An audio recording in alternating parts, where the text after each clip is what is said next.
Hello, my name is Gridixon, and today I still don't have a face cam because the infection is still there. Embarrassing, I know. Regardless, I'm still gonna talk Today I want to talk to you about why podcast equipment should be damn near almost impossible to acquire. I think it allows a lot of stupid people to say stupid shit and get away with it because they look semi-professional with the podcast equipment. I'm not just talking about the microphones, I'm talking about the computers, I'm talking about the background setups, all of that. But more importantly than that, just how selectively blind the internet has made a lot of people. There's been tons and tons, and I swear to shit, tons of content creators that have done a lot of weird shit, or like have said something that should be a red flag, but a lot of people just look at that and they all selectively they go like, that was weird, but we're still cool. That was fucking weird what you did though. Like for example, PewDiePie when he was making fun of Indians, or for example, when Hassan Piker has a weird take on something and a lot of people look at him like, oh, that's kind of weird, but it's okay because you're hot. You know those stupid fucking moderate people that decide, well, what that guy said was racist, but come on now. Have you considered that person's feelings? Have you considered what they might be thinking? And it's like, no, I can't even begin to get behind that. Essentially today what I'm going to be talking about is a mix of those two things with a little bit of history, because despite the fact that I hated school, there's one subject that I have been astutely, just incomprehensibly good at. That is history and science. And today we're going to be looking at my history chops. So, Great Dixon, whose podcast are we going to be looking at today? Well, today we're going to be looking at a clip from a pastor, and I'm not even going to just say his name because I don't want, like, his name to be out there. I don't want to be spreading his bigotry around. Why make this video? Shut the fuck up. I'm clowning on him, not spreading his bigotry, so there's that. In this clip, he basically argues why slavery in the end wasn't such a big deal, and that black people should get over slavery as a collective, you know, race of people. They should just get over this because it didn't even impact you in the end that hard, you know, with all the hardships you guys have gone through in the past, I don't know, fucking 80 years. That's not our fault, it's not the white man's fault. So get over it. He's essentially saying that ever since slavery ended, white people and black people have been on an even playing field when nothing can be further than the truth. And if this next part helps my point, which I know it does, he is also a Christian nationalist, which means that he wants the Christian religion to be all-powerful in this nation, which shouldn't be the way it is. I mean, let people believe whatever the fuck they want. If they don't want to believe in your goddamn sky wizard, let them believe that. That's enough of me yapping. I want you to hear it from this guy's own mouth. If slavery never happened, then you would be in a grass hut. Yeah. All right. Well, we need reparations. Your reparations are that you get to live in America. You're welcome. You're welcome. You get to have the Christian religion. That's live right. better than your ancestors. The greatest moment in history for any brown or black country is the moment that the white man's ships arrive on your shore. So, two things right off the bat. I want to just lay it all out there, okay?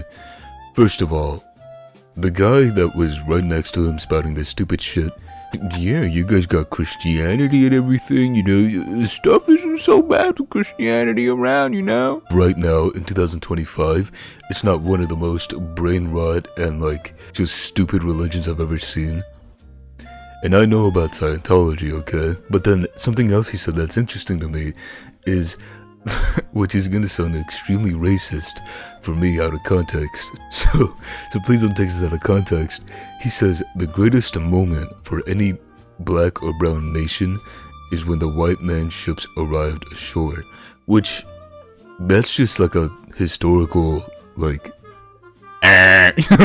you know, like, let me spew some knowledge, okay? When Christopher Columbus arrived on the shores of Jamaica, the Arawak people of the island of Jamaica gave him food. They gave him and his crew food that they did not have. They were starving, okay? They saved him. They saved his ass. And then instead of being grateful and try to make friends with these, again, people that didn't have an obligation to help him, he decided, okay, I'm gonna manipulate their trust. I'm gonna make them feel bad and deceive them otherwise, I don't know, threaten them to give us more food. So he used that initial like gesture of goodwill from the native people, and he twisted it and said, give us more food or else. In addition to being just a massive dick, Columbus was also a slave trader, which I don't need to explain the definition of that. I think it's pretty self-explanatory. He forced hundreds of Native Americans to go with him back to Spain to sell them. And not only was he a slave trader, but he was also like big into sexual slavery, forcing a lot of young Native American girls.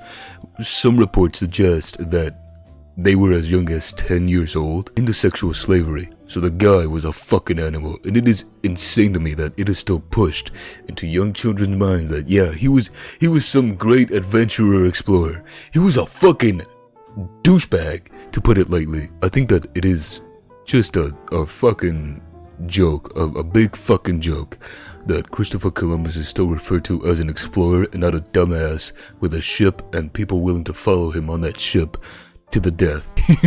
He was a fucking monster, this guy, and yet this fucking idiot is sitting here like, you know, you guys should be grateful. You guys should be grateful. Your rewards are getting to stay here in America for free.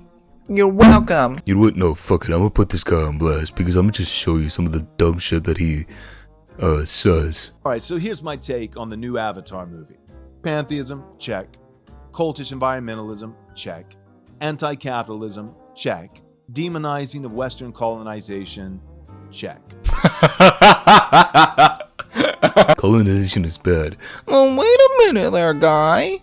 Actually, those people that we murdered, they're worth it because we have capitalism now. What are you gonna say about that, bucko? Shut the fuck up. Please, just shut the fuck up. You, enemies of God, who hate the unborn child because you hate the image of God, if you do not continue, if you continue to treat God's creation with contempt, apart from the forgiveness of sin which is found in Jesus Christ alone, you will be silenced in the fire of hell in the same way that you have sought to silence 60 million children in the wombs of their mothers over the last 50 years. He's just wrong there. I'm not gonna speak too much about abortion. That's not my place, okay? I don't have a pussy, I don't have a uterus, so it's really out of my hands here. Like, it's really not my place as a man to say what a woman can or can't do without his body. That is how it should be, okay?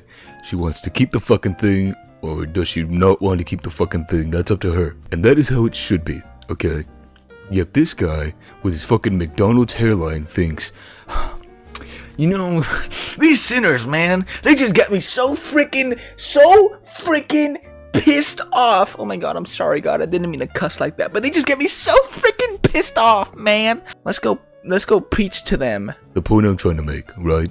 As a man, he has no right to speak about this. That is the way it should be. Unfortunately, this child speaking up here on his little stand thinks, These fucking whores, man, these whores. Oh, they're getting so pregnant, but they don't want to deal with the repercussions of being pregnant. My God, what has this country come to? like, seriously, dude, you need to relax. You need to chill the fuck out, man. Here's one of my biggest concerns for 2022.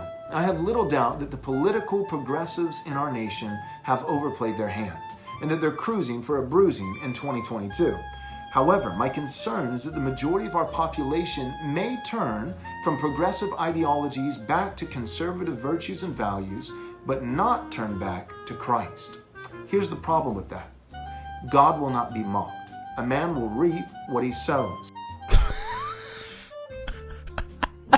How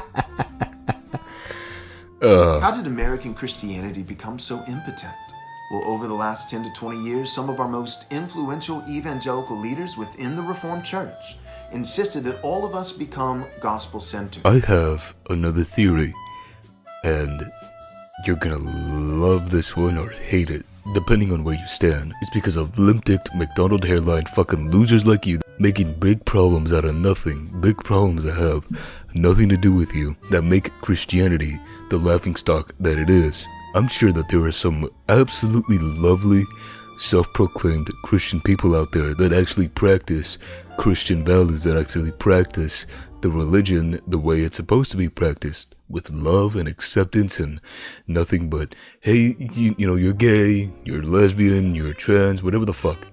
Come here, give me a big fat hug, sit down at the dinner table with us, eat, tell us about your lifestyle, and I'll support you. It's the way Jesus would have wanted it, so why not? But instead it's filled with dickheads like you that think, oh my god, gay people are ruining this country. Black people have it so easy. Women are whores. I got too lost in the sauce.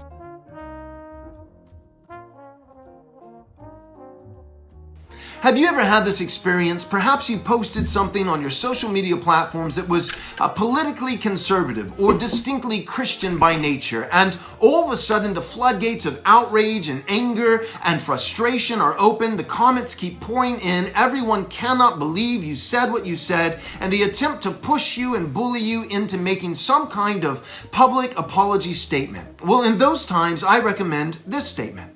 I apologize for nothing. I regret nothing. I am sorry for nothing, because you are a liar. You're an actor. You are pretending to be outraged, pretending to be hurt, pretending to be offended in order to somehow clothe yourselves in the garments of weakness, painting me into the strong bully with power. That's enough of that fucking fairy tale. You are not a big bully with some, magical powers just because you bought a microphone from fucking Best Buy, okay? Listen to me. I see it right in front of my eyes. You're not a big bad bully.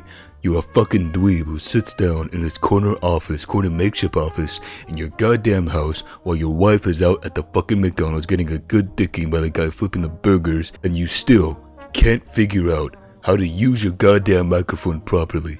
I am fucking disgusted at the fact that you would think that you would even fathom the thought of me picturing you as some big bad bully. By the way, that McDonald's gag, that was not me hating on any fast food workers. I love all of you fast food workers with all my heart. You guys work your fucking asses off each and every single day. So, thank you.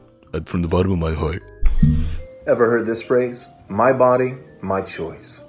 The pro-choice argument, aka the pro-abortion, pro-murder argument.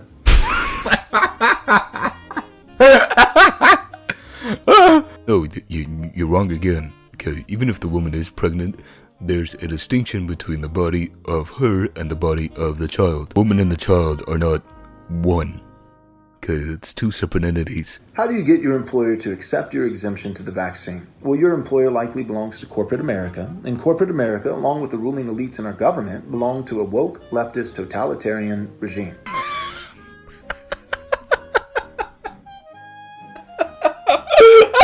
Oh my god. Excuse me. I don't believe in vaccines, so I will not be getting any kind of vaccine. So, no thank you. Oh, what's that? You're saying I have to or I'm fired. Well, guess what, John?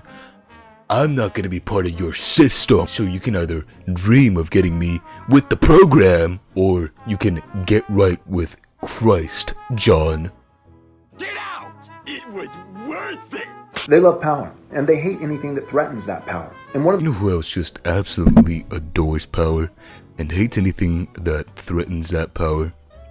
Your God. Which is why he's so tyrannical. That's about it for today. I really wanted to just take a massive dump on this guy because he sucks. He reminds me of those people that think that they're so high and mighty that, I'm right with God, so nobody can tell me anything. They walk into a fucking burger joint and they look down on everyone because they're working a burger joint and they think, God, what kind of a fucking loser do you have to be to work at a place like this? No, shut up, I still want my large fries. It's like, you can just spot those kinds of people from miles away. It's people like him that make me just spit at Christianity as a whole. And I know that's wrong, right? Spitting at the whole religion when there are some genuinely good people in that religion, but it's just so fucking hard, man. It's so hard to not look at their religion and go, oh my fucking god, dude. Like I said, tons of times in this video, I recognize that there are some very good and genuine people that practice Christianity in a good and positive way. Understand that. It's the people that twist it and make me just fucking lose my shit because they don't understand that what they're doing is First of all, it's outdated, and second of all, it is just stupid. It is irrational what they're doing, referring to a book to how you to live your life, okay? It's like some fucking loser seeing an infomercial in 2006 going like, no bitches, no problem. Read this book, and I swear to God, in less than 5 minutes or less, you'll have 18 bitches on your cock. Buy now, and we're throwing a copy on how to wipe your ass the right way. but yeah, that's just something that I thought was abhorrent and something that should never even cross someone's mind. Like, I have a vile physical reaction to the stupid shit that he's saying because all my life I've heard it just blah blah blah blah blah blah blah blah blah blah blah, and it sounds like gibberish to me, but it has the same cadence, you know. But yeah, take care of yourself, take care of that sweet little brain of yours, and don't become stupid like well, this guy and this guy and that guy and that guy. Oh yeah, and that guy. Anyways, yeah, that's it for real now. Bye bye.